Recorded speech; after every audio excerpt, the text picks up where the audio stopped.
بسم اللہ الرحمن الرحیم۔ کربلا میں حضرت غازی عباس رضی اللہ تعالیٰ عنہ کے کردار و گفتار کو جان کر آپ کا ایمان مزید تازہ ہو جائے گا۔ آج بھی حضرت عباس رضی اللہ تعالیٰ عنہ کا ذکر سننے والوں کی آنکھیں اشکبار ہو جاتی ہیں۔ ہم آپ کے ساتھ غازی عباس کی شہادت کا مکمل واقعہ شیئر کریں گے، لہٰذا ویڈیو کو اینڈ تک ضرور دیکھیے گا۔ حضرت علی رضی اللہ تعالیٰ عنہ کی زوجہ جنتی عورتوں کی سردار حضرت بی بی فاطمہ رضی اللہ تعالیٰ عنہ کی وفات کے بعد حضرت علی شیر خدا نے اپنے بھائی عقیل سے درخواست کی کہ وہ ان کے لیے ایسی عورت تلاش کریں جو اعلیٰ نسل سے تعلق رکھتی ہوں، تاکہ ان سے ایک بہادر اور دلیر اولاد پیدا ہو جو کربلا میں امام حسین علیہ السلام کا مددگار بنے۔ لہٰذا جناب عقیل نے بنو کلبیہ کی ایک خاتون فاطمہ بنت حزام کا نام پیش کیا، جنہوں نے ام البنین کہا جاتا تھا، جن کا خاندان بہادری، پاکیزگی اور مہمان نوازی میں عرب میں سب سے مشہور قبیلہ تھا۔ لہٰذا مولا علی نے ام البنین سے نکاح کر لیا اور سن 26 ہجری میں ایک بیٹے کی پیدائش ہوئی۔ بچے کو مولا علی نے اپنی گود میں لیا اور بچے کا نام عباس رکھا۔ عباس شیر کو کہتے ہیں جس کو دیکھ کر دوسرے شیر بھاگ جائیں۔ آپ نے ان کے کانوں میں اذان دی اور بازوؤں کا بوسہ لے کر رونے لگے۔ اس پر ام البنین نے کہا کہ آپ کیوں رو رہے ہیں؟ مولا علی نے فرمایا کہ کربلا میں تمہارے بیٹے کے دونوں بازو کاٹ کر تن سے جدا کر دیے جائیں گے، اور اللہ پاک کٹے ہوئے بازو کے بدلے آخرت میں انہیں 2 پر عطا فرمائے گا۔ حضرت عباس بن علی نے نہایت ہی حسین اور خوبصورت چہرہ پایا تھا کہ جب آپ گھوڑے پر سوار ہوتے تو آپ کے پاؤں زمین پر لگ جاتے تھے۔ حضرت علی فرماتے کہ یہ عباس ہیں، یہ بنو ہاشم کے چاند ہیں، اس لیے غازی عباس کو قمر بن ہاشم کہا جاتا تھا۔ غازی عباس کا اہم واقعہ کربلا میں شرکت ہے، جس میں آپ نے امام حسین علیہ السلام اپنے بھائی کا ساتھ دے کر وفا اور قربانی کی مثال پیش کر دی۔ میدان کربلا میں حضرت عباس رضی اللہ تعالیٰ عنہ کی قربانی ایک مثال ہے۔ تاریخ نے کبھی ایسی وفاداری اور جانثاری نہیں دیکھی۔ کربلا میں غازی عباس کی عمر 35 سال کے لگ بھگ تھی۔ امام حسین علیہ السلام نے آپ کو لشکر حسین کا علمدار قرار دیا تھا۔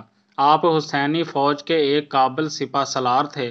روایتوں میں آتا ہے کہ جب تک غازی عباس حسینی لشکر کے ساتھ رہے، یزیدیوں کا لشکر چین سے سو نہیں پایا تھا۔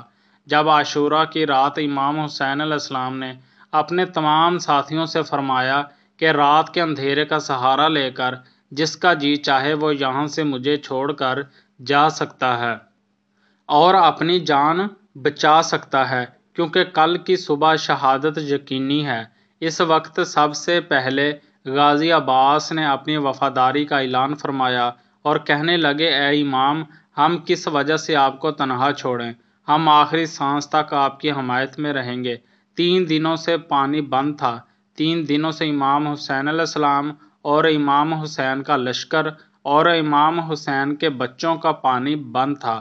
10 محرم کے دن پیاس کی وجہ سے جب بچے خیمے میں رونے لگے، امام حسین علیہ السلام کی بیٹی سکینہ پانی پانی پکار رہی تھی۔ جب جناب عباس نے یہ منظر دیکھا تو آپ سے رہا نہ گیا۔ فرمانے لگے امام حسین علیہ السلام کو کہ بھائی، میں پانی لینے جاتا ہوں۔ تو امام حسین نے حضرت عباس رضی اللہ تعالیٰ عنہ کو اجازت دے دی۔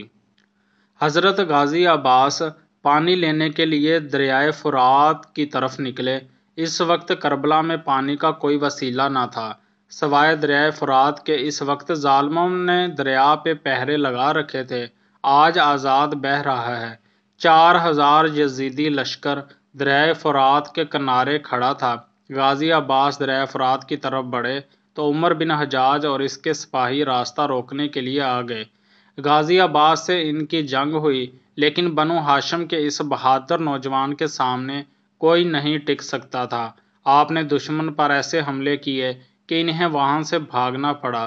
غازی عباس دریا کے کنارے پہنچے، پانی کو ہاتھوں کے چلو سے اٹھایا۔ آپ خود بھی شدید 3 دن کے پیاسے تھے، لیکن جب آپ کو خیال آیا کہ خیمے میں ان کی پیاری بھتیجی سکینہ پانی کے انتظار میں ہوں گی تو آپ نے پانی نہیں پیا۔ لہٰذا آپ نے پانی سے ہاتھوں کو واپس کھینچ لیا اور مشکیزے میں پانی بھر کر خیمے کی طرف روانہ ہوئے۔ اچانک یزیدی لشکر نے پیٹھ پیچھے حملہ کر دیا۔ ان ظالموں نے تیروں اور نیزوں کی بارش کر دی۔ جناب عباس زخمی ہو گئے۔ جناب غازی عباس نے پانی کی مشق کو کندھوں پہ لیا اور یزیدی لشکر سے لڑنے لگے۔ اس شیر کی ایک دھاڑ سے سپاہی چاروں طرف بکھر جاتے تھے۔ آخر یزیدی سپاہیوں نے تیر سے اس مشکیزے کو بھی توڑ دیا۔ سخت لڑائی شروع ہو گئی۔ غازی عباس کی تلوار جس پر بھی پڑتی اس کے 2 ٹکڑے کر دیتی۔ حضرت عباس اکیلے اور ہزاروں کا یزیدی لشکر تھا۔ کتنے ہی یزیدیوں کو آپ نے مار ڈالا۔ اچانک پیچھے سے ایک سپاہی نے آپ کے ہاتھ پر حملہ کیا اور آپ کا ایک بازو کٹ گیا۔ جب ایک بازو کٹا تو تلوار نیچے گر گئی اور دوسرے ہاتھ سے جنگ کرنے لگے۔ جناب غازی عباس کی بہادری کو سلام۔ جب آپ کا ایک بازو کٹ گیا تو آپ نے دوسرے ہاتھ سے تلوار اٹھائی اور یزیدی لشکر سے جنگ کرنے لگے۔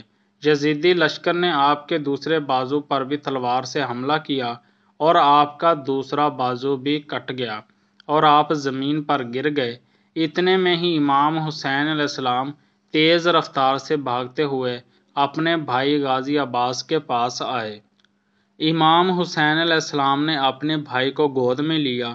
حضرت عباس رضی اللہ تعالی عنہ نے اپنے بھائی کی طرف دیکھا اور فرمایا، میرے بھائی، میرے بھائی، اور آپ اللہ کو پیارے ہو گئے۔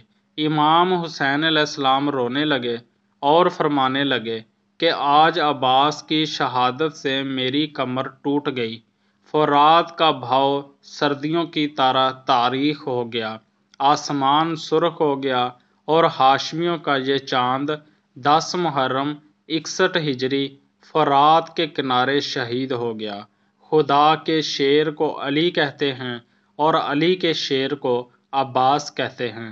سلام غازی عباس کی بہادری پر، اور سلام ہو امام حسین علیہ السلام پر، اور سلام ہو پیارے نبی سرکار دو عالم صلی اللہ علیہ وسلم پر، جنہوں نے اللہ کا دین بچانے کے لیے اپنے آپ کو، اپنے بچوں کو اور اپنے تمام گھرانے کو اللہ کی راہ میں قربان کر دیا اور پیارے آقا محمد مصطفیٰ صلی اللہ علیہ وسلم کے دین کو سر بلند کر دیا۔ سلام ہو امام حسین علیہ السلام پر، جن کا علم آج بھی بلند ہے اور قیامت تک بلند رہے گا، اور سلام ہو غازی عباس کے علم پر، جس کا علم تا قیامت بلند رہے گا۔ مزید اچھی ویڈیو دیکھنے کے لیے ہمارے چینل کو ضرور سبسکرائب کر لیں۔ شکریہ۔